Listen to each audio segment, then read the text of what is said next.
Welcome.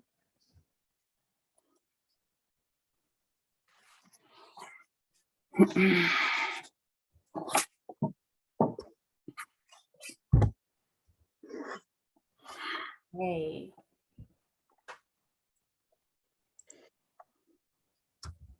Well, welcome everybody. I am Jennifer Statham from the Montana Office of Public Instruction, Indian Education for All unit and I welcome you to our second Advocacy Award recipient webinar with Amy Williams. I sure am excited to hear her presentation this evening about community involvement. Thank you so much for joining us, everyone. In the spirit of healing, I acknowledge and honor the original peoples of the southwestern Montana, Helena, Montana area, the Salish, the Blackfeet, the Kootenai, and other tribal nations, Crow, Northern Cheyenne, Chippewa Cree, Nez Perce, Little Shell, Assiniboine, Shoshone, and the many indigenous people who call it home, past, present, and future. This is a webinar, so we are recording. All participants will stay on mute. Please sign in both in the chat and on the Google Doc if you are seeking Montana teacher renewal units. And if you are not seeking renewal units, you don't need to sign in, but we would like to see your name in chat so we know who is here. And the feedback survey will only open up the last 10 minutes of the webinar, and then it will close in 24 hours. So it'll be closed tomorrow afternoon. So please make sure to fill out those feedback surveys. And the feedback surveys are not just for renewal units. We would love everyone's feedback. We take the feedback very seriously, read through all of them, and do our best to improve for the next webinars. So the Teresa Veltkamp Advocacy Award for Excellence in Indian Education is dedicated to Teresa Veltkamp. She was an elementary teacher who brought Indian education to her career as an Indian education specialist. Teresa was one of the first coordinators and developers of the Indian Education for All Best Practices Conference, and that's something that has come to me over the past few years. So several of you have attended that over the years. One of Teresa's best friends and colleagues said of her recently, Teresa's approach to Indian education for all was a very personal one. She deeply recognized the importance of relationships as a foundation for her work. Her passion was reflected in her unwavering dedication to Indian education for all, both as a teacher and as an Indian education specialist. Teresa advocated for Indian education for all, not just as a legal obligation, but more importantly, a moral one. And about Amy, our presenter this evening. Amy Williams is a 2020 Advocacy Award recipient. She is of French-Canadian Ojibwe descent with familial ties to the St. Croix and La Couture bands of Lake Superior, Ojibwe. Amy teaches special education at Polson Middle School and is the District Indian Education for All coordinator. She is a force for Indian education in Polson School District, as well as a contributor to all of the heavy lifting at the state level. Amy has been recognized for coaching students in the NASA Engels Challenge, completing the Montana Teacher Leader in the Arts program. She co-created the EAGLES, which stands for Environmental Advocates for Global and Local Ecological Sustainability Student Environmental Program in Polson. That program earned her national accolades with the Presidential Innovation Award for Environmental Educators. Amy has served on the Montana Science Content Standards Committee. She was a member of the prestigious OPI Indian Ed Indigenous Science team and has been a state-level conference presenter. Amy's passion is in Indigenous knowledges and helping students and teachers connect with culture and our plant relatives in deep and sustainable ways. Amy, your contributions to Indian education for all in Montana set a high bar for us all. Thank you, and thank you so much for presenting for us this evening. Miigwech. Hopefully y'all can hear me okay, but Miigwech, Jennifer, it's always nice to, we never talk about ourselves. A lot of times we never really recognize a lot of things that we do. So it's kind of fun to hear somebody else kind of recognize things that we have been doing within our communities and within our schools and beyond. So thank you very much. I'm going to go ahead and share my screen. We practiced it and it worked. So we're going to see if it still works now. Does This button was different just a minute ago. But part of what I'm going to be talking about today in kind of a roundabout way is creating connection in Indian country. And I've been privileged to be around a number of different communities. And let me just kind of widescreen this here. There we go. So been privileged to be around a number of communities and a number of people with home and other things. So hopefully, let me get this wide. There's so many things here. Technology, right? All right, is everybody able to see my screen? Yes. Okay, thank you.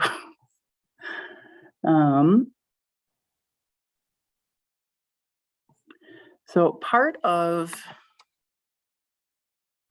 Jennifer did a really good job of introducing who I am and what I do. I've been with the Polson Schools for 9 years.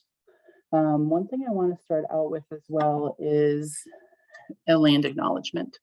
And I have some resources here for you. This is something that some people are finding as new or different or something that they have not done before. But a land acknowledgement that I ended up putting together for our area is we've never had specifically drawn border lines, but there were territories that showed main areas. And a lot of times we think of who is now in this area, whether tribal or non-tribal, but do not understand the plethora of Indigenous peoples before us who have either called this place home or who have traveled to here, through here for trade, camaraderie, subsistence, shelter, safety, or before, during, and after the forced removal, or for many other areas or many other reasons. Many of the tribes that we have within us, I'm not sure if you guys are familiar with this map, but we know that we have our reservations now, but we also had territories. I want to give acknowledgement to many of the tribes who have passed through here, including the Kasanka or the Kootenai, the Salis or the Salish, the Kaispe or Kalispe or Pondere, the Niue or Shoshone, the Nimipu or Nez Perce, the Piikani, Pagan, Niitsitapi or Blackfeet, the Ojibwe or Anishinaabe or Chippewa, the Nihilwak or Cree, and our Aaninan or our Gros Ventre. There are many other tribes that have called this place home or have found shelter here. And I want to acknowledge everybody who has been part of our communities. With that, again, if you're not familiar with land acknowledgements, here are some really good resources for you to look at to create your own and create something that speaks from the heart rather than just something that you are obligated to say or obligated to present, but something that really does speak to your understanding of the area in which you are and the area in which you come from. So as we look here, there are many areas where we've got our reservations now, which is not what has been our homelands for many people, but it has expanded out far beyond the borders that we recognize now. A personal acknowledgement that I think really fits for what we're talking about today. And I'm going to read this one off as well because there's a lot to it, but there's a lot of what has made me who I am today. And all those communities and all those connections have brought into where I am, who I am, what I know, and how I share that with my people around me, whether it be family or other community connections. So I need to personally acknowledge the many communities of people who have helped me to gain the knowledge, understandings, wisdom, and experiences that have led me to who and where I am today. My elders, my children, my daughters-in-law, and my now 2 grandbabies, my family, whether blood or chosen, my adopted family, my friends, my colleagues, and those who have passed through for what seems like only a moment, tribal and non-tribal. From throughout Wisconsin, specifically the Lakota and the St. Croix, Maple Plain, and Round Lake communities of the Lake Superior bands of Ojibwe, many of whom have now passed, especially in recent months with what's been going on in our communities and worldwide. To the many teachers in the 13 or so schools that I attended in my K-12 career, moved a lot, was a lot of places. The staff at the youth shelters and the group home where I spent many of my teenage years. My professors who pulled me through college as a young single mom. The Native American Student Association at the University of Wisconsin, Eau Claire. That was another one of my homes. To the Kenai Peninsula of Alaska's Kenaitze and Salmatov tribes, along with other Native corporations within the greater Anchorage area. And now here in Montana, among not only the Salis, Kaispe, and Kasanka peoples here on the Flathead Reservation, but to the hundreds of people and areas where I've been privileged to go throughout Montana. I offer a chi-miigwech to those who have taught me along the way. I haven't always listened exactly in the moment or understood at the time why I needed that teaching or that experience, but I'm learning, and with persistence, I know that it has shaped who I am today.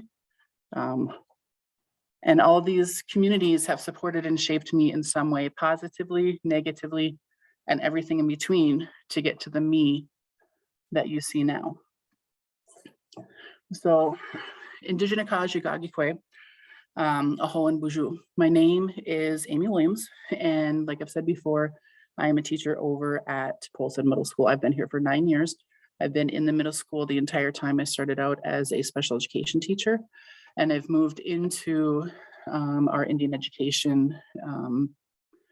It was kind of Indian education coordinator, IEFA coordinator, a little bit of all of that. It's not really a clear title, but it's what I do. And it's part of who I am, and did it for years before ending up having it as a title within. It's just something that I do and something that I've always felt that is very important within our school system, within our communities.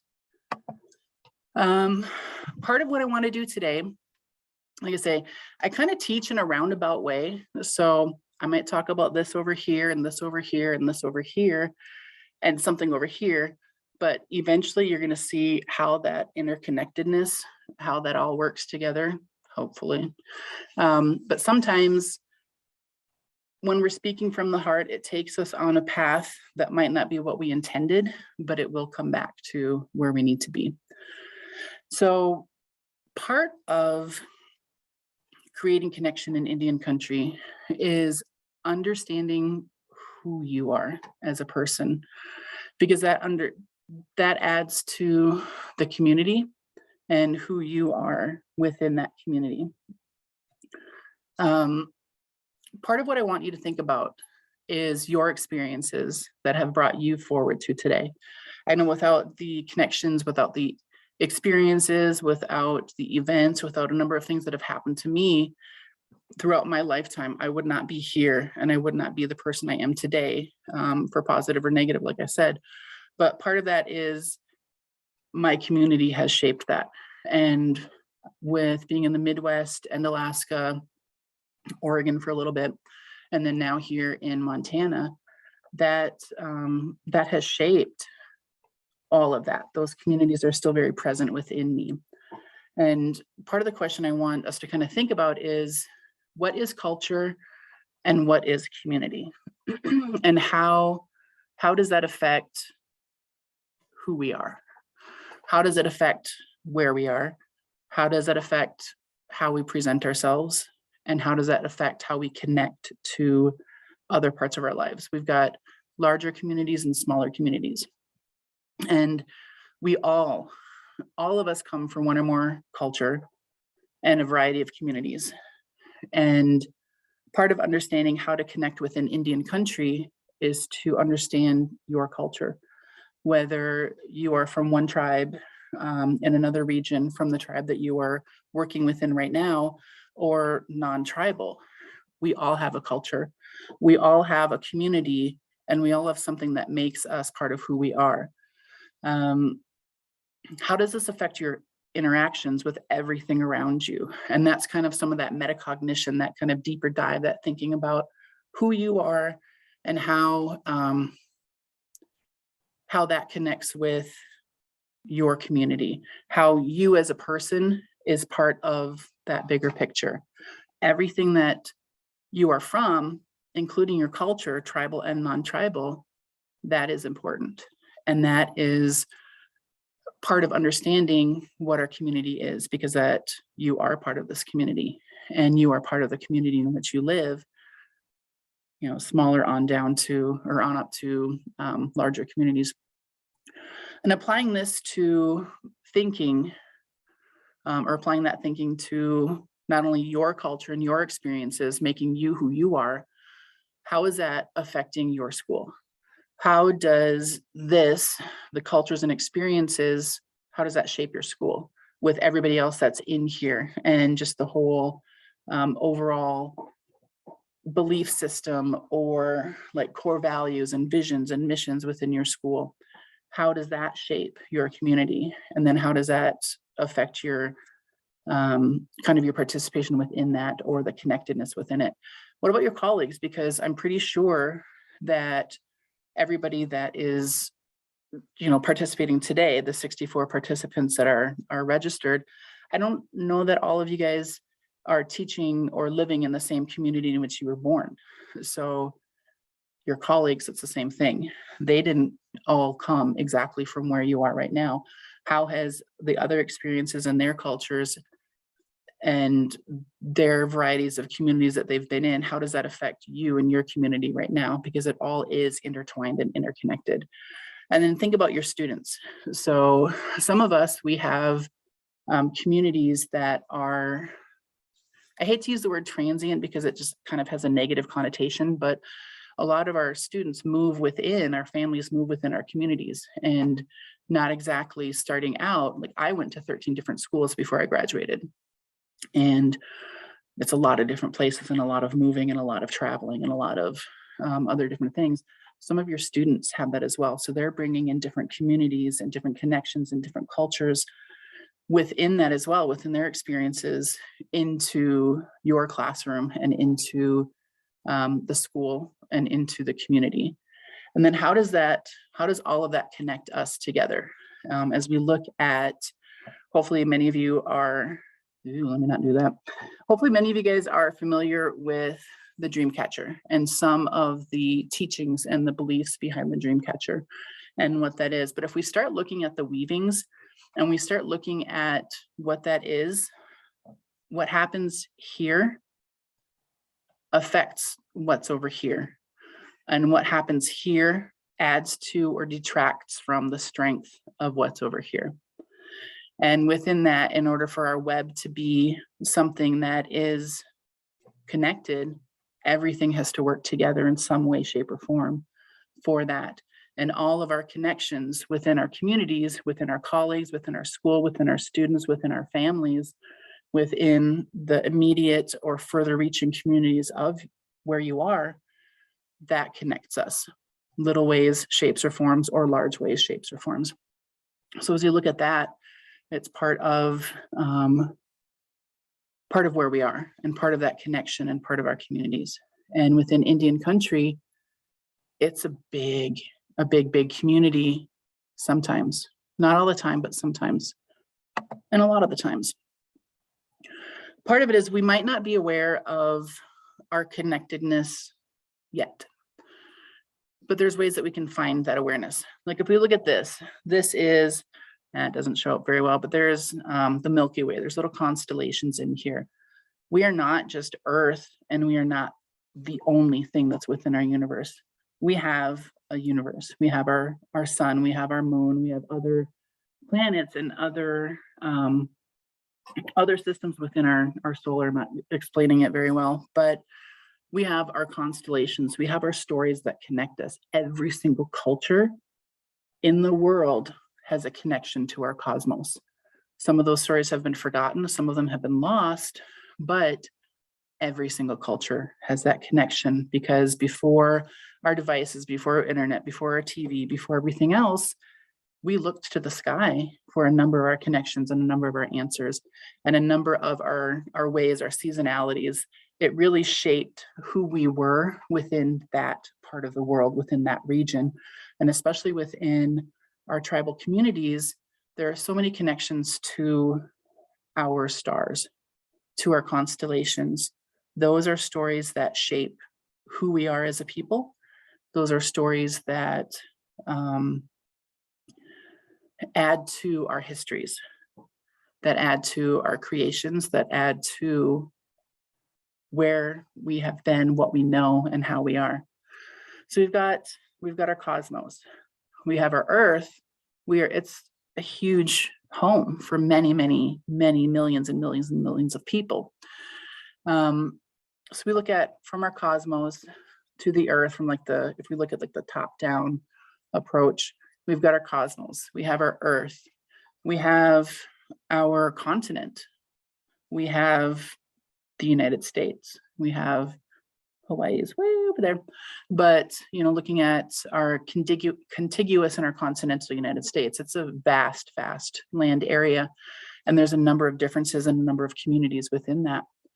And then we kind of get a little bit smaller and shrink down, to Montana and where we are within our state. If we remember back to, and I'll pull it up again, within our tribal territories within Montana, very vast, very different communities spanning across Montana. And then we move into where I am right now within the Flathead Reservation. And then I'm actually right in this classroom right down here. So it's an amazing garden. Maybe I'll talk about that later on. But within the Polson Middle School right here. Within here to here to here to here to here to here, there's this connectedness that it spans beyond Polson Middle School. It spans beyond my classroom. It spans beyond the little communities that I have in my classroom. It spans beyond everything else. But those little communities and that connectedness has to happen as we look at our web of everything else that operates around us. Sometimes I ramble, so hopefully I'm not too much. But within that, looking at how do we create an awareness of our connectedness? Because I'm not sure how many of you guys are teachers within different schools, but how many of us are in our classroom and we see a group of students throughout the day? We have 7 periods now. In our middle school, we had 8. So we used to have block scheduling. Now we have single classroom scheduling, or single periods rather. And as our students are rotating through, we've got different communities within each classroom and different things that need to happen within that. If you are somebody who teaches multiple subjects like I do, I have math, I have science, I have social studies, I have reading, I have writing, ELA. I also have a Native American Studies class. I also teach a gardening class. I also work with students who have social, emotional, and behavioral skills. We work on a lot of that. We create little communities, bigger communities, and the pullouts within that. And everything that operates is connectedness. And as we start seeing how our smaller groups contribute to our bigger groups and our bigger groups contribute to our smaller groups, start talking about that connectedness and realize that we all have something in common. We all have something that we share, whether, what is it, like the 5 degrees separation of Kevin Bacon, something. But we all have different connections, whether it's a direct path or something separate. It all affects what's happening in our world and in our community, whatever community that may be, smaller classroom, bigger school, bigger outside communities and everything on. So looking at those as there are these connections that are already in place that we might not be aware of, and how do we create that awareness? How do we create that within our connectingness within Indian country to help us as a person, to help our students, to help our community? How do we build that, and how do we start kind of figuring out where that is and what that is? And as a yet, whether you have that developed right now or whether you have that connections established, we can keep moving forward and go to that.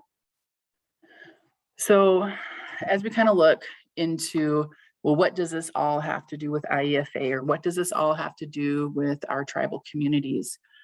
Within our tribal communities, like I say, because this is about, you know, Indian country and those developing connections within Indian country, it's far beyond. Our connections are further, like I said, with my being not only in Wisconsin, but Iowa for a little bit as well, Alaska, Montana, a little bit in Oregon. Those connections don't end, and those connections don't sever because I'm here right now. It's not like I can just, I'm only in Montana, I'm only going to focus on that. My family connections, my community connections are still there. And it's might not be a month or two before I end up connecting with somebody or something that's happened in the other areas, but it's still that connection. It might be even longer, it might be a year or so, especially with the limitations that we've had, you know, again, with these situations in our world right now. When we look at talking back about, you know, what is culture and what is community, and you have a culture and you probably have more than one of those cultures within yourself, how does this affect our students? How does this affect what and who we have within our communities, within our tribal communities?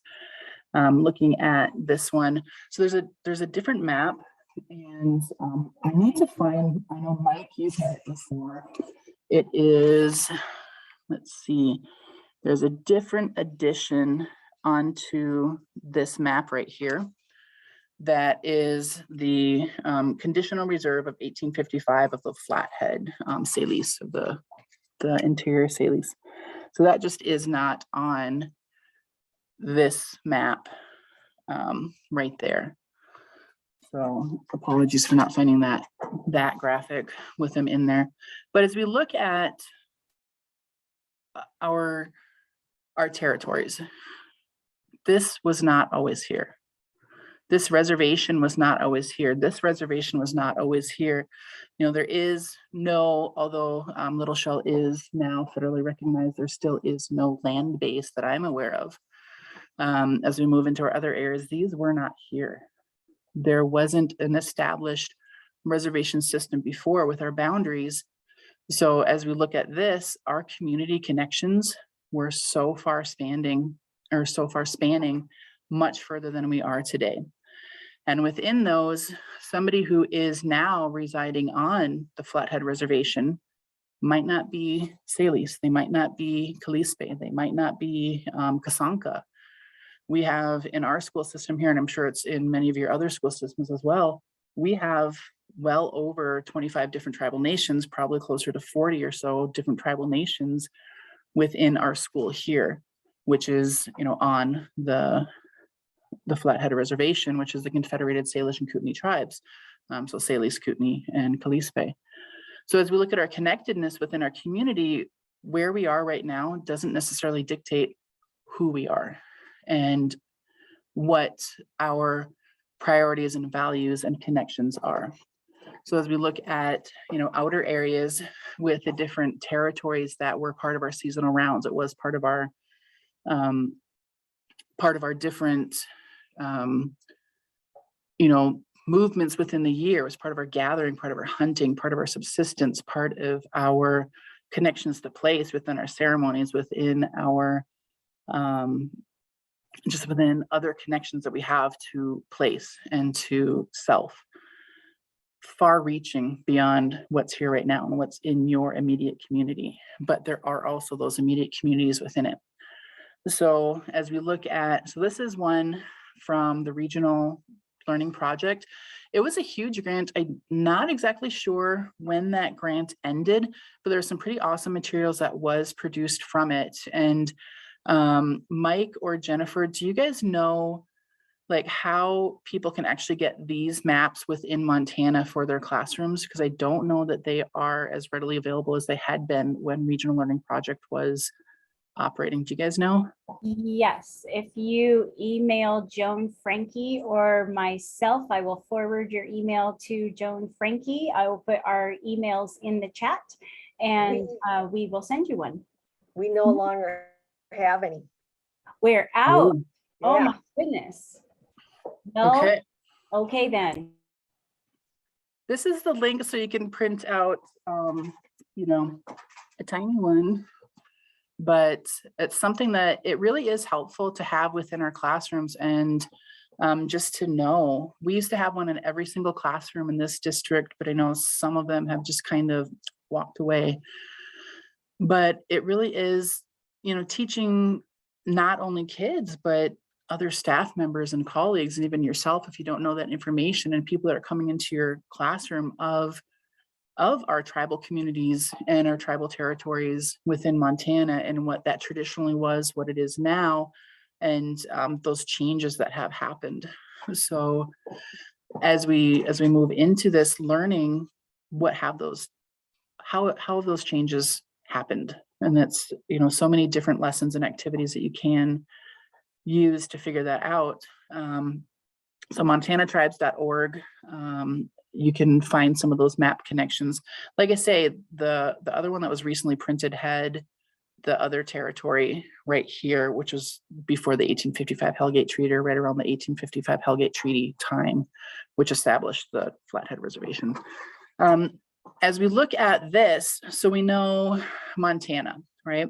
We look at, this is just the United States, all of these different tribal communities and connections, and our stories and our ways and our seasonal activities and everything else, and our belief systems and our ceremonies and our traditions. All of that is so unique. And we look at our, I didn't put the link in there, but hopefully everybody is familiar with the essential understandings of, what is it called? The essential understandings regarding Montana Indians. And this was updated in 2019 to kind of change around the language and work with that. But our essential understandings of, you know, there's great diversity among the 12 sovereign nations, or 12 sovereign tribes of Montana, in their languages, cultures, histories, and governments. Each tribe has a distinct and unique cultural heritage that contributes to modern Montana. And essential understanding number 2, just as there is great diversity among tribal nations, there is great diversity among individual American Indians, as identity is developed, defined, and redefined by entities, organizations, and people. There is no generic American Indian. And then diving a little further within essential understanding number 3, the ideologies of Native traditional beliefs and spirituality persist into modern day, very much alive today. Some people think it's a past thing, and this is how it used to be, or a lot of images we see are of former villages or former communities and people in regalia. But as we look at our community members and our communities today, that's not true. I mean, it's not just the past, it's absolutely present, and it's absolutely thriving, despite all of the issues that have happened historically over time. But persists into modern day life, as tribal cultures, traditions, and languages are still practiced by many American Indian people and are incorporated into how tribes govern and manage their affairs. Additionally, each tribe has their own oral histories, which are just as valid as written histories. These histories predate the discovery of North America. And even within that, there are other things that are happening actually in current affairs and within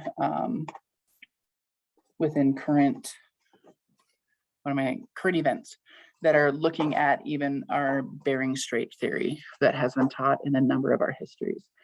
So that would be a whole other conversation, and I don't want to diverge too much within that.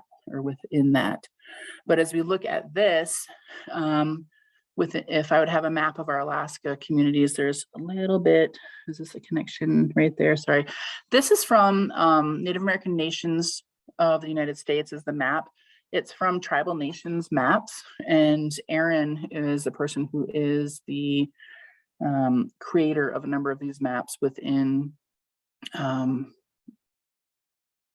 don't know, he makes a lot of the maps, and then he works within other communities or with other communities to create and develop different historical maps and maps of the histories of the areas. So this is, you can contact Aaron at tribalnationsmaps.com, or you can look at tribalnationsmaps.com and get a little bit more information on these. But as we look at tribal people creating maps for our tribal nations, and from our stories and from our histories, and working within tribal nations to take power over that information. So as we kind of dive into this, like I say, I teach in a roundabout, zigzag, circular, boxy way. But looking at our tribal communities and how we create connection within our Indian country as either somebody who is tribal but not part of that tribal community, or within that tribal community, but maybe as it's here with our confederated tribes, maybe not a connection to everything that's there, or as a non-tribal person coming and being part of the community, but not necessarily through blood. There's so many different connections, and there's so many different ways within our communities to make those connections, or create those connections, or harness those connections. Like I said previously, we might not all be aware of our connectedness, and we might not quite understand or know, but some of you might. We need to find and pull on these connections, like I was talking about earlier with our dream catchers, with our webs, with our connections. How do we harness? How do we pull on each one? How do we make it a little bit tighter? How do we find a connection that is there, that can help us, that we can help as well? How do we interact and engage within communities that are already around us? And a lot of that is just being a person and working towards, there's a thing, authentic self, and being authentic, being real, being somebody who, it's not just me making a call saying, what can you do for me? What can you come in and you can teach my kids? It's what can we help each other with? What can I do? What can I help you with? What can I learn from you, and what can you learn from me? How can we mutually and respectfully create this connection and this relationship that can create our connections, and that can kind of add to our communities and help within our cultures? So this, I want to talk a little bit about this picture. So this, unfortunately, the late amazing Robert Wingley was working with our NESP programs, and he passed away December of last year. So almost a year now. An amazing person, and somebody that really was an advocate and a community supporter for Indigenous sciences and creating that community. And how do we work within this larger community to bring this information and these lessons and these activities and these programs and these connections back to our own tribal communities, and connect with our traditional ecological knowledge, within our traditional ways of knowing, within our sciences, our traditional sciences that have always been within our communities. But just how do we pull that out, and how do we connect our kids with this? So this is a program that we ended up working on in Washington State. And this was our dream catcher, that these are hula hoops, actually. So these are huge hula hoops. And everybody that was part of the conference wrote in there either a family connection, or a wish, or a desire, or a hope, or something that they wanted to send up. And we had some mashkiki, so some of our medicines we put in there, and we launched this up into space. And to see, it was really powerful. It was amazing. And it was one of those things like, I'm so grateful, and just to like, I was part of this, and how many other people were part of this, and how many connections this created from those who have been part of it. But to launch this up into space, not only with our hopes and dreams and worries and desires and everything else that's in here, every single tie on here is a message from an individual person. And then with our medicines that we're able to travel through, not only, the meaning of how we are connected to our plants, how we are connected to our medicines, and how that's connected to our traditions, But to have that actually travel up, out into our cosmos, into space, and then come back down to us, and just that power of what happened with that and the community and what we were able to bring back into our community. So the larger community that was participating in this, and then how we were able to take that back to our communities. That's part of the Angles Challenge that we ended up doing for our NASA programs, and teaching our kids about our community is important, but what else is happening within our larger communities and within the world, and how can that affect what is still important to us right here. And building that, it was an amazing thing to be part of.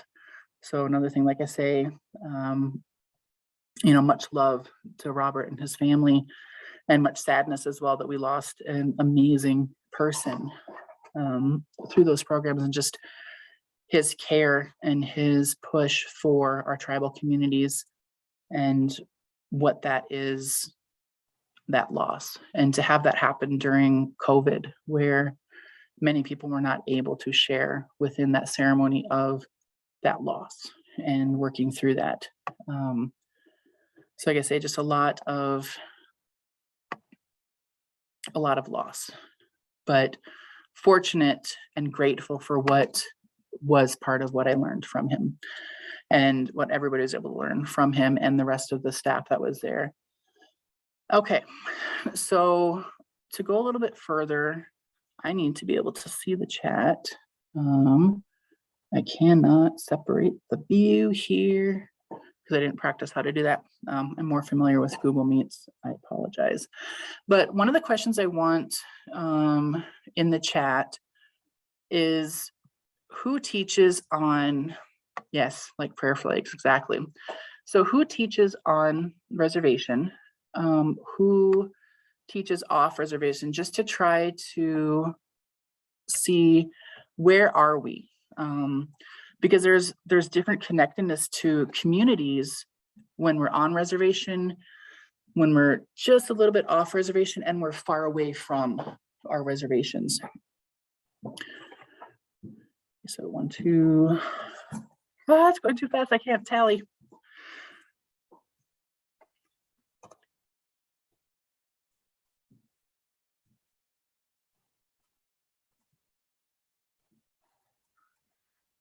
Okay. So I'm seeing some off, some on and off. I'm seeing a large amount of off reservation.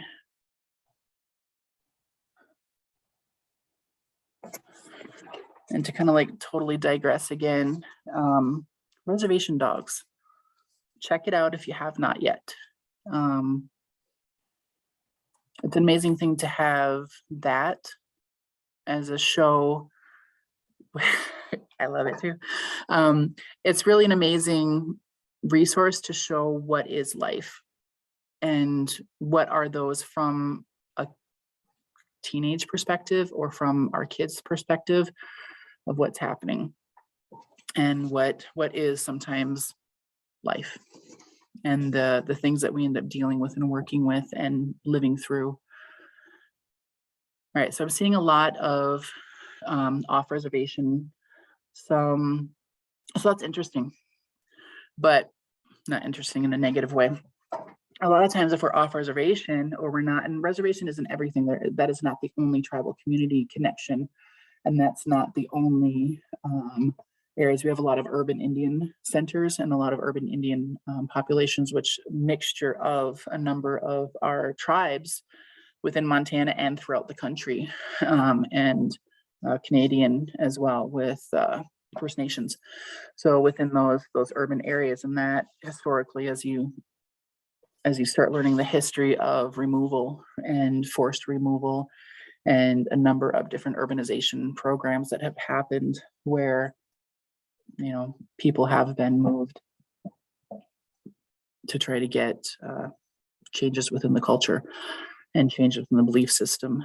So, all right, so I'm seeing a majority of off reservation But one of those connections, or one of those things is to get connected within our tribal communities, because as we look at Indian education for all, it's for all students, right? Whether you have a large number of Native American students in your communities or not. And can we actually add another question in here of what is our tribal populations at our schools? So the schools that you are at, do you know the percentage of tribal and non-tribal students within your schools?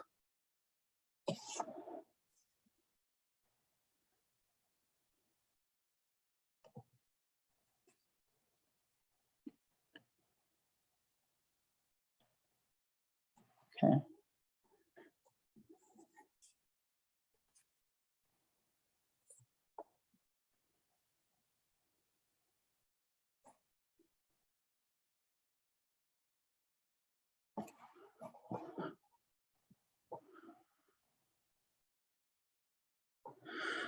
Okay. So it seemed like a huge range between 98% and maybe 2 or 3 students.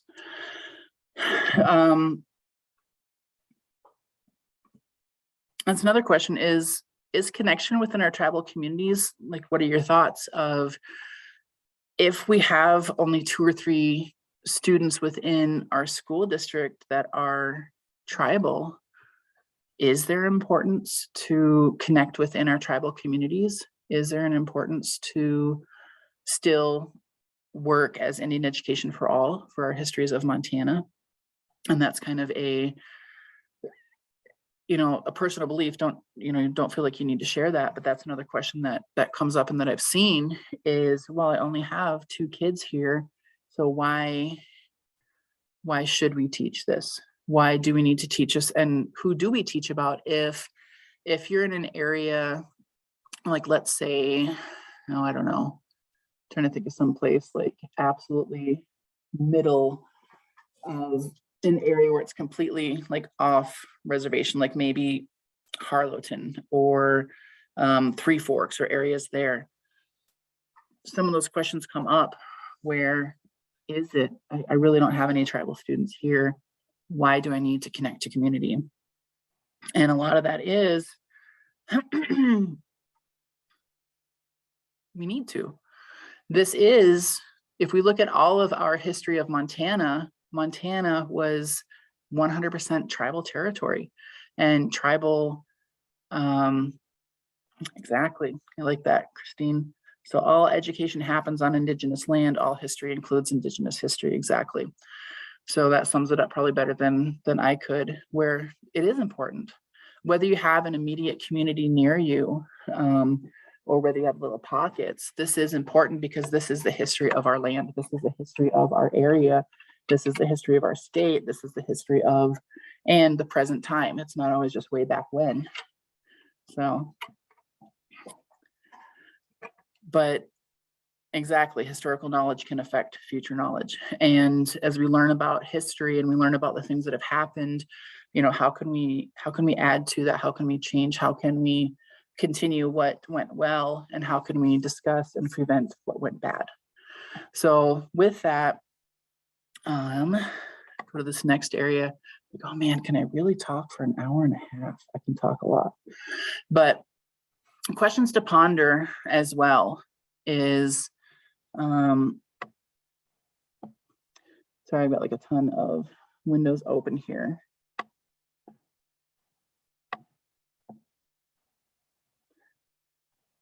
So I'm going to close this chat for just a second. If you give an assignment to your students, so kind of connecting to community, kind of to bring that connection in and within our areas. So where do you tell, actually I kind of need the chat open for that. So where do you tell your students to go if you have an assignment, if you have something that you want them to know, if you have something that is important and you want them to learn about it, where is a good resource for them? How do they find the information that's going to help them complete an assignment or understand something? Okay. So tribal websites. I'd hope that everybody would have the knowledge of where they are, and I'll show you a resource in just a second if you don't know where that is. But sometimes we just tell students to randomly, yeah, Google it. Exactly. That's what a lot of, actually some elders have told me that, just Google it. You'll find the pemmican recipe, just Google it. But so talking to the elders, OPI, that's an amazing resource, is OPI IEFA. There's hundreds of resources on there. And then, all right, so library. I'm glad to see that there's a number of libraries. Some of them, what I've seen in some districts is the further away you get from a tribal community, the better your resources actually are within your library, because there's such a desire to know, and there's such a desire to have those resources on hand for students. Oh, QR codes, it's awesome. And so some people would just say, check it out. How do you know if there's reliable information? How do you know exactly your Indian Ed coordinator? How do you know where to get that? And if you want to know what's happening within your nearest tribal community, could be in your backyard or like in other areas that are, 150, 200 miles away from a reservation or away from a specific community. How do you find out what is the information? How do you find out what's happening? How do you find out what's relevant and what's important in today or within the histories or within the season? Let me see if I can pull this up right here. So this is one where this is a resource through tribalnations.mt.gov, the Governor's Office of Indian Affairs, and they work really hard to keep current links and current connections on there. There's a couple of them that I noticed that are not as current, but the majority of everything that's here is something that's beneficial and helpful. And I like it because we have all of our tribal nations that are within the reservations and then connections to it. So one thing that I have, because I'm on the Flathead Reservation, I'm in Polson. We're in our Salis and Kasanka and Kalispay communities here. This connects you to the specific tribe. There's different tours and videos. There's different, how would I contact the tribal complex? How would I contact, and this is going to be the main number, talking to somebody there to figure out who could I talk to? Who could I contact? The tribal headquarters of all areas. Not all states and not all areas are as good as Montana is with really keeping these resources up to date and keeping this information there. So it can be found. It's not where you have to like dig and dig and dig and dig like you do with some areas. Let me just kind of go to, I don't know how familiar some of you guys are with this. Like I say, I know this one better because this is where I am. And these are connections that I've worked with before. So CSKT.org or CSKTtribes.org. And within these connections, there's coronavirus update, a number of our tribes, and I've got a slide later on to kind of talk about this as well, what has happened within our communities and community responses to COVID. It's devastating. And if you're not immediately in it, just the number of passings that we've had here, and the number of passings that I've had in my home communities it's crazy. So looking at home, water rights compact, that's another hot button issue. And that's something that within, there's a resource, a news article that I ended up putting in the resources that Jennifer had put together of what is happening with that right now, what's happening with the water rights compact, if anybody's been following that. And this is something that absolutely affects our communities. Water is life. Why is that so important? Why, learning about that importance and those connections to it, it doesn't just affect our community, it affects everybody downstream from us, which is, hundreds of communities, not just in this state, but others. So with CSKT, we have cultural preservation programs and departments, and most tribes do now. There's a tribal historic preservation officer, a TIPO, that works, and they're amazing resources if you're wanting to know about a lot of history. What's going on right now? Is there something coming up? Is there anything else that the tribe is working on? What about summer activities? What can I do to learn more about it? Work within your cultural preservation department and your tribal historic preservation officers. And we have our culture committees. And as much as I can, I work closely with our culture committees, our Salis Culture Committee, our Salis Kalispe Culture Committee, and then our Kootenai Culture Committees to ask questions, because this is not my tribe here. These are not my tribes here asking for permission, asking for clarification, asking for assistance, asking for what can I do? How can I help? How can I work within what I need to, so I am not offending, so I am not being disrespectful, because these are not the tribes that I've been raised with, so this is not my knowledge. So it's something that I need to reach out and ask about. And this is one thing where within our school garden here, we were the first school within our reservation that asked permission to include our speculum and our nakamptsu, which is our bitterroot, within our garden, so we can teach our kids, tribal and non-tribal, about our importance to bitterroot.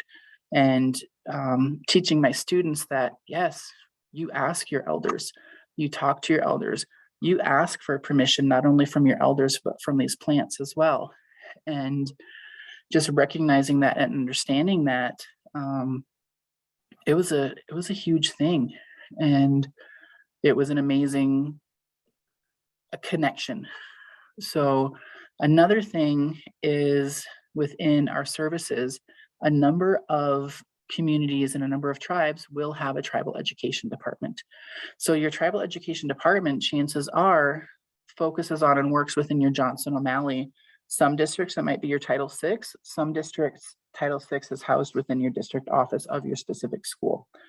But Johnson O'Malley is a federal program to support and aid tribal students who are either enrolled or 25% combined blood quantum or more. And it helps provide funding for our educational opportunities and access for kids. A lot of times our numbers are down with, and that's part of our graduation. Mike can talk more about those, and our tribal education coordinator and director, Michelle Mitchell, can talk a little bit more about that as well later on as another resource. But our graduation numbers of our students, how do we help raise that? How do we support our kids? Tribal education also is an amazing resource to talk to and connect with, because they know other community members that might be able to help you with something that you're wanting to teach in your classroom. A lot of times with this is realizing that, like I say, not just me, help me. It's how can I create that mutual connectedness? How can I create that relationship? How can I create that community within my classroom that extends out farther as well? And that's one that helps with it. So just kind of knowing and understanding natural resources is, we're fortunate here, and I know a number of our other tribal communities as well have amazing natural resource departments that really work with how we are stewards of our land. And this is something, there's a lot of areas have tribal and non-tribal land ownership within the reservation borders. And how can we work together to make sure that our resources are carried forth in a good way, that we have access to our resources, and that they're not something that's going to be damaged or destroyed. So if you have a chance, our climate change elder video is awesome. A majority of the elders who participated in those videos have passed on. And the fact that they were able to share their knowledge in this way that isn't always traditional. A lot of times it's spoken word and storytelling and connecting and talking in person. But for our elders to have recorded those messages, for that to be passed on long after they have passed, is an amazing thing within their stories and their connections. Let's see, let me come back over here. And nice. My son is in tribal historic preservation up with the Knights tribe in Alaska, and very proud that he's doing that. And then my kids as well, Bruce Sonnenberg, Little Pipe, is now our tribal historic preservation officer and tribal historic preservation program in St. Croix. So very proud of everything that has come with that. Very amazing resources. So work with your local tribes as much as you can. And even if you're not near a tribe, like I said, maybe you're 50 miles away, maybe you're 100 miles away.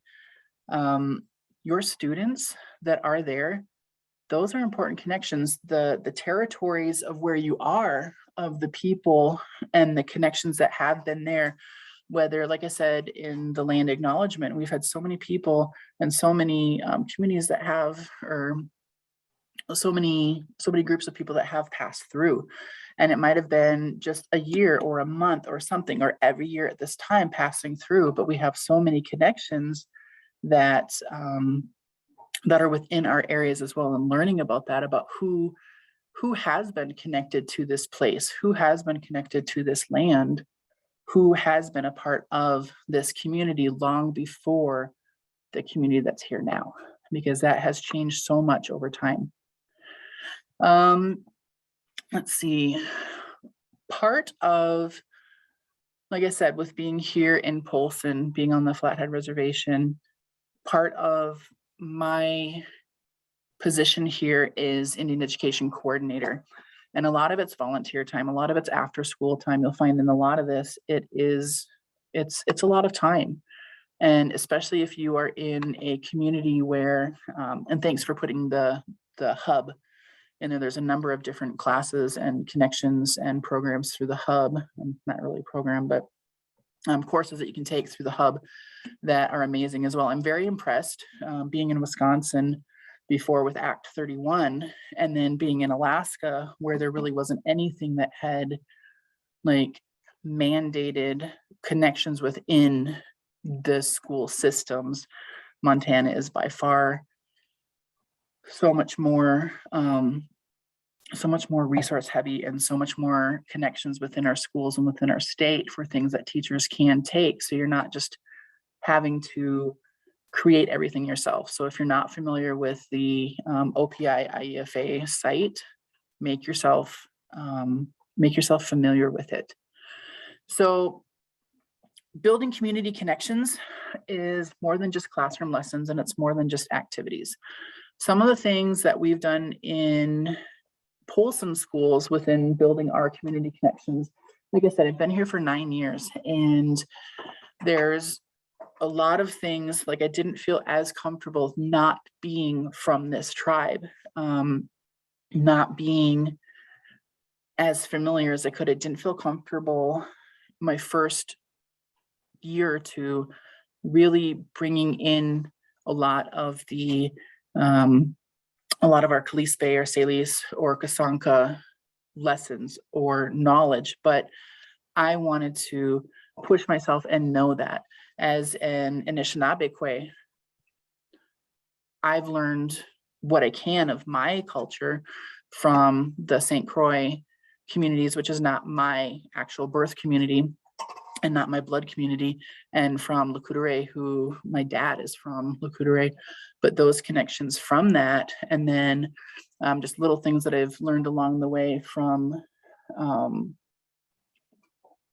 other like family connections with my mama Gail down in Ho-Chunk country in southern Wisconsin, and everything that I've learned, just respectfully learning what I can of the communities I'm in.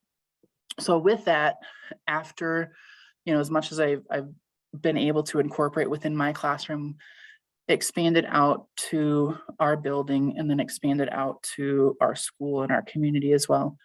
And some of the things that we've worked on to add in the last, mostly in the last 7 to 9 years here in Polson schools, is our drum. So 2019, 2020, we weren't able to have a lot of our activities, which was sad because so many people have worked to get these as an annual thing. So we know this is what's happening, kind of our seasonal rounds. This is what we're doing every single year. This is what we're doing each year at this time. So our harvest feast, like Jennifer had said in the introduction, I love gardening, and I've brought as much as I can with my social, emotional, behavioral needs of my students with our garden, just a way to not only connect with something that's outside of us, but something that is also living, but living in a different way, having those connections with the world around us, having those connections with our garden. We ended up starting our harvest feast, and it started out just as a classroom project at first, and then kind of just migrated out to this whole school activity where it was a gigantic feast. And some people would call it dinner. No, it's a feast. This is a celebration. This is an honoring of our work, of the knowledge that's been shared with us and the knowledge that we've gained, and not only from our elders and community members, but from the plants and the foods themselves of what we have learned. And that's something where within our community, to protect everybody around us, we didn't have that last year, and we have not had it this year. We had upwards of 150 families that ended up coming, and our students were the ones that most of our dishes, we tried to have at least one food item from our garden in there. And some of them from students' own gardens, some of it from our community gardens, but something that we grew locally as we talk about food sovereignty and food security, which is a huge thing that a lot of people are connecting to more with our COVID issues. Just having that, how can we grow this? How can we control our food systems? And how can we share that food out? So we've been doing our harvest feast this year. So our last big one was 2019. And we were also able to have our drum feast. And then we actually had representatives from the Presidential Innovation Award that I was honored with for all the work that we ended up doing throughout the 7 years prior to that. We were able to have that recognition happen during our feast as well, so involving our community. And with it, we feasted and we celebrated our drums, and we had a feast for those drums, for the drums were able to share their knowledge and their strength with our students. We wanted to recognize the strength and honor our drums by having a feast with that. So it was amazing for us to do. This year we were doing New Food Fridays, where what our students have harvested from our garden, I've been cooking and bringing in for the students within our gardening and Native American Studies classes, and with sharing it out with the staff. So it's another way for us to still kind of partake and eat, because so many of our traditions, so many of our activities center around food, and that connection that happens with food. When you're eating, you're connecting with not only that food, you're connecting with the people that made that knowledge has transferred into the food that you're eating, of the person that ended up making that care and that love has connected. And I mean, absolutely circular within those connections. So that's one of the things that we've been doing. I'm so hoping we can have our community feast again next year. It was such an amazing way to thank and recognize everybody that has helped out previously and continues to help out, and that has shared the knowledge. And then our Native American Heritage Day. So it's really tiny, so you can't see everything that's in there. But what we've been doing for the past, 6 years, last year we didn't have, again, we did not want to harm our community members and have them come in, and we had different regulations and restrictions that we wouldn't be able to within community sizes and everything. But bringing in as a day, if anybody's familiar with the PIR activities that the CSKT tribe puts on for our Tribal Education Day, And then some of our river honoring activities where we kind of rotate through and we learn in an active way. We have ones that we're actually in the planning stages for this. We're trying to see and very, very hopeful that nothing changes and we can continue with this year, just with in-house. So we're actually learning from our community members so we can present that information and present those activities with our students. So kind of a creative minds with stories, make and take, and then an art-based or native game activity, and then a kind of listening, learning, and interacting. So we had 3 different sections, and each student would, with their class, kind of rotate through 3 ones. And just getting that where all of our students, tribal and non-tribal, are able to interact with our community. And it's amazing how many people are so excited to teach what they know. And not only community members, but our students as well. Our students become teachers on this day and within these activities. A couple other things that we've ended up doing here is our Native American summer cultural activities. And again, last year we were not able to really do that. So the summer of 2020 and then this past summer, just because of the limitations within it. But these are all, everything that we do is open to all people within our communities, tribal and non-tribal, because that's how you build your community as well, is we learn from each other. We are all part of this community. We all live together. And how do we understand each other and how do we kind of learn from each other? Is creating connections and activities that we can do together while celebrating and teaching others about some of our tribal practices, past, present, and things that we're doing to help with our future. So we would do our family engagement nights. And this is another thing I'm so hoping that we get this back, because we had, 120, 140 different families that were able to participate, especially in this one, with teaching about some of our animals, some of our traditional seasonal rounds, some of our beliefs, some of our things. We had cradle boards, star stories, and it was a huge make and take, but using some of our traditional materials with that and teaching about why we can't use all of our traditional materials all the time and what we have to do to replace that because of our limited resources. And what can we do to make sure our resources aren't as limited? So there's always a lesson and always some connection to our tribal communities within this. And then expanding programs within our school for our Native culture specialist. Rodney Firstrike is our cultural specialist, and he was previously just in Cherry Valley, but now he's expanded and full-time in Linderman schools as well. So he is kindergarten up to 4th grade.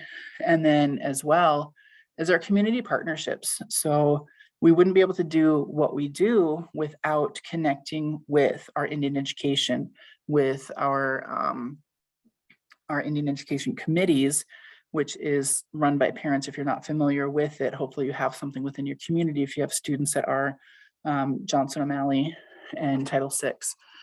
And then our extension office. We're fortunate here to have the Flathead Reservation Extension Office, FREO, and with SKC, which is our tribal college. And that's another resource to look to, especially if you have something within teaching programs and like STEM programs or STEAM programs or tribal language programs or culture programs within your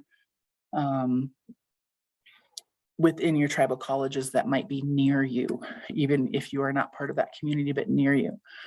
Just developing those community partnerships, not community, what can you do for me, but that partnership of how do we work together to do this. And then,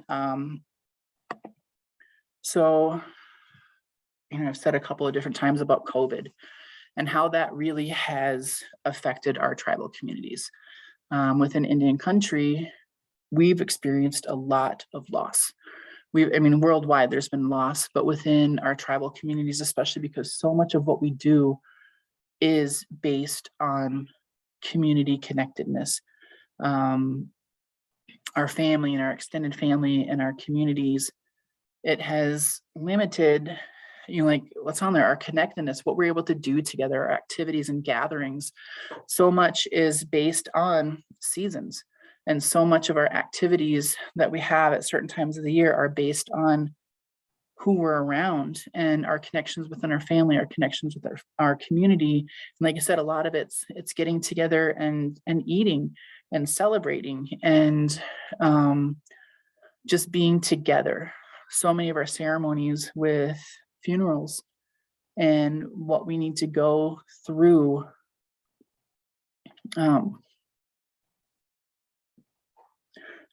as our communities has really taken an impact on that and our practices and our teachings. And like how we're teaching right now with Zoom, that's had to happen, and we've lost so much of that. And who knows how long it's going to take to get past this or heal from this or move beyond, but things are still happening. Things are still going on. It's not like an end all, or, it's still moving forward. And, it really affects not only, when think about how hard it is within your school. So many of us are doing extra, lots and lots and lots of extra work. So many of us are doing things that we never thought we would have to do as teachers, not only within our classrooms, but just extra duties, extra activities, extra things that are just really pressing on us as teachers. And that's happening within our communities as well. And thinking about our mental health and how do we support each other. And traditionally, and in a lot of other cultures as well, not only just tribal communities, but with that, we lean on each other personally and physically. And with that, there's a huge loss. So trying to figure out, how do we keep moving forward from this? How do we keep practicing? How do we keep being connected within our communities? And how do we continue to be resilient? How do we continue to be creative and resourceful within that to still carry on and pass on? Because we've lost too much knowledge over our generations. And just again, like, how do we keep our connectedness going? Like, you, whether you're a tribal or non-tribal, you are a part of your community. You are valuable, and what you believe and what you do supports our youth. It supports our community, and it supports the functioning of everything around you. And understanding that you are a vital part of this community connectedness. You are someone who, without you, things could not be happening in the way that they are. And remembering that, how can you help build, or how can you help within your community? How can you build connections? How can you partner with, and looking at like the value of your students' connections. Like with our Heritage Day and with a number of our activities that we do throughout the year within our classrooms, our students are our teachers as well. Their family members are our teachers as well. And, remember that value of the connections of our students and the connections of their families, and how that can help you and how you can help them and be a vital and important part of this. Another part is, I'm hoping that most of you are aware of the presidential proclamation for Indigenous Peoples Day, and how powerful that is, and just how amazing that is. I put a link in here for this, and I go ahead and click on it really quickly, just because this is something that I will be working on within my classroom and my Native American Studies class, to break this apart. This is deep. This acknowledgement, this proclamation, this public statement and acknowledgement of the history. Sorry, it's a new computer. That mouse doesn't work.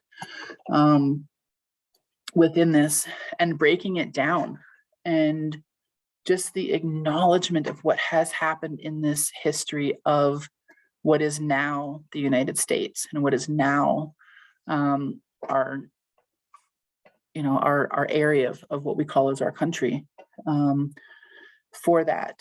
So take a look at it and see what can you do to connect with your community, and what can you do to connect with your students on a small scale of what's affected you and where you are, and on a large scale of how has this affected our history, our entire history of our tribes within this continent. And it's just, again, it's amazing. This is so powerful. So I hope that you are aware of this, and that that this is something that you can incorporate within your classroom. And then another, just kind of as a final slide, is, what can you do if you're like, oh my gosh, wow, she talked in circles and really didn't tell us much of anything, but what can you do to start? And this is from one of those resources at the top for the land acknowledgement, is where do I start? How do I know who's around me? How do I know what's around me? How do I become part of that? And, reading through it, I'll just read it. So, build real, authentic relationships with Indigenous people. In addition to normal employment and family obligations, Indigenous people are working to heal their traumas, learn their languages, and support their nations. If you reach out for help, lead the conversation by asking an Indigenous person what you can do for them. Chances are they're likely overworked and could use your help. And that, kind of brings me back to the inauguration of President Kennedy. And like, if I would say, ask not what you can do for your country. We know that phrase, we know that saying, and realizing that, what can you do for your communities? What can you be a part of? Because this community is your community. What can you do to become a more active participant in that? And what can you do to bring this into your classroom? And what can you do to bring your classroom out into the community as well? And hopefully I taught something today. I know sometimes we go to questions. I don't know if there's any questions that anybody has. I'm going to stop sharing my screen. So within specific questions, I did it. All right. Let me pull up chat and see. Oh, thank you for putting in the feedback survey in there, Jennifer. Oops, I didn't unmute myself. I was saying thank you so much. And if you have any questions, yeah, please throw them into the chat, and I can watch them and all of that. But Amy, thank you for your honesty and your courage. And I think one of the things that's really striking me in the past year and a half is the resilience that my friends and my chosen family in Indian country have shown, because there has been so much loss, so much loss. And I know, the loss of Chief Old Person, the Blackfeet chief, has been just so significant. And when what I've noticed is when Blackfeet people hear that acknowledged, it's meaning something. So if you have Blackfeet folk in your circles, please make sure to check in on them to see how they're feeling about that loss. And I loved how you started with the small connections, and then into our self connection, and then coming back out. I thought that was really beautiful. And in the chat too, I have placed some information. The feedback survey is open. It is only open for 24 hours, so please get that done post haste. And again, even if you're not seeking renewal units, we do want to know what you think and what your feedback is, and I'll be sharing all of that with Amy. However, we do ask for your names because of the renewal units, but I do take those off when I share the feedback with you. So I share it anonymously. And also there is culturally responsive Thanksgiving curriculum available, as we are actually headed into thinking about Thanksgiving. Our ethnobotany. And Jennifer, yes, is the Haudenosaunee address within that curriculum? I believe it is. Yes. Okay. Yes. And Amy, will they be able to have access to your PowerPoint? Yeah, I can share it with you and then you can add it to the resources or put it on that document because it'll Yep, put it update once you add something to it. I'll put it in the resource folder. Yep, I will do that. So, and I bet I was able to add all of the links that we talked about. Awesome. In that. So if I am not near a reservation and I'm really intrigued by having a relationship, you know, with somebody on a reservation, where would I start? Ooh, so depending on where you are and how far apart you are or how far away you are, remember in a lot of our cities, like with Missoula, Kalispell, there are connections within there and there are urban Indian resources. I don't know how to contact the Missoula. We can find out with that, but reaching out to that, and then also with the connection within all of our reservations, there are so many community connections that can branch out from there. And if you talk to your council, if you talk to somebody who's near you or the nearest community to you, so many people are willing to help if you just ask the questions. And you know, there's not. Okay, there's questions that are kind of weird and not as intelligent as they could be. But when we're trying to build those connections, the fact that you're trying to build those connections, that you're asking the questions, most people are there to help you. And Julie Kajun had given a really good message years ago. If you don't find the answer that you need, go ask somebody else. And just because the one person that you reached out to wasn't as helpful or as amazing that you'd hoped, there's always another answer. There's always somebody else that can help you. But reaching out directly to the tribes that are near you within, like I said, that Montana resource with that, trying to start there as that connection and explaining is that, you know, I'm really looking for this. I really would like to learn this. Do you know who I can talk to, who I can connect with, and just keep pushing. And sometimes it might take, there's Indian time and there's Amy time, and Amy time is much worse. But, you know, realizing that wait a little bit, it's not going to be the next day, or it might not be an hour from then, but just have some patience when you're reaching out to the communities that are nearest to you, especially the reservations, the government sites, the tribal government sites. Awesome answer. So, and I think it takes some courage and humility to, you know, approach a situation where you might feel like you're an outsider. You might feel that, you know, you are the different person. And, you know, I had the opportunity to live in South Korea for a year. And so I got over that part. But I know that it can be really intimidating. So anyhow, well, Amy, thank you so much. Teachers, thank you so much for everything that you are doing. I know you're still doing more than what was expected pre-COVID, and I hope you're staying safe. I hope your families are staying safe and healthy. We will see you again next month with Miranda Murray. She will be talking about, you know, where the rubber meets the road with some of these contemporary topics and how to put them into your classroom practices. So please do join us next time. Amy, thank you so much. Everyone, thank you so much and have a great evening. Yes. And a miigwech to everybody that was here. So thank you for listening and thank you for hopefully learning something. I appreciate it.